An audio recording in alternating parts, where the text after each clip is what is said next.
What was it like for you to be a part of a Coen Brothers film? I'm sure it was quite an honor. Yeah, quite a surreal experience just being a fan of all of their movies, basically, before working on it. It's like pretty exciting and scary all at the same time. What did you learn about the '60s folk scene that resonated with you as an actor and a musician, which you are?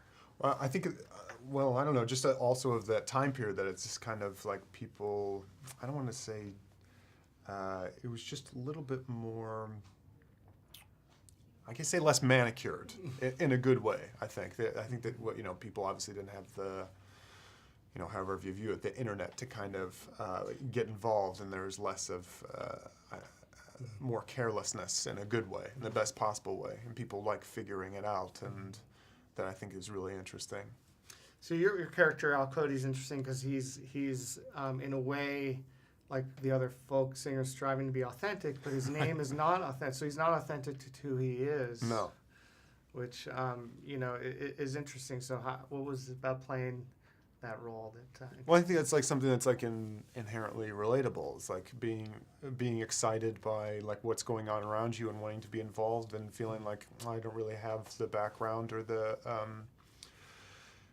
maybe the talent or the I haven't really found out what I'm trying to say yet, but still like kind of dipping your toe in here and there and not really figuring out what it is you want to say. I mean, I feel like that's probably inevitable of anyone that's like does something it involves a creative process, but also like not really finding your voice yet. That's like a very awkward time to be in.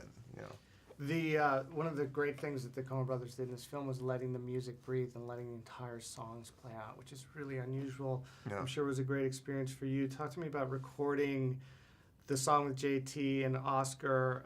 Was it Please Mr. Kennedy? Yeah, Please Mr. Kennedy. Please Mr. Kennedy. So how many takes did that? Because it's really a layered song. Actually. Yeah. I'm not sure how it all worked out. I feel like I was in a coma and woke up when it was done when we came into shooting it. We did the pre-records and that was pretty surreal and intimidating in and of itself. But then when we actually did it on the day, I feel like we did it a couple times and then we isolate it like however it is they shoot it. But I don't remember doing it so much, But they had a very clear vision of what they kind of wanted it to be and what they were going for, so clear on what their story is, obviously, as you can tell from watching it. So, well, Oscar's an incredible artist and musician, and you're also there with Justin Timberlake. So, what was it like for you to be with those two guys and work with them as an actor and a musician? Yeah, I mean, as you can imagine, it's like I think the only really I was just saying this earlier. The only good thing I really did was just like not really get involved so much and try to learn and sit back as much as possible, because I don't listen to music the way that those guys listen to music, or my mind first doesn't go there. I'm just like I feel like I love music obviously and love, but I just don't hear it how some people do, and that's always kind of inherently fascinating, I think. Last question: do you remember the first piece of music that as a kid or maybe a teenager that really you bought that album and you wore it out and it kind of became the soundtrack to you? Actually, Rachmaninoff, I would say. That was like the first. You can't say that without sounding like a pretentious ass, but like that's so true. Like I didn't listen to a lot of secular music growing up, but like Rachmaninoff's Third Concerto, I listen to all the time.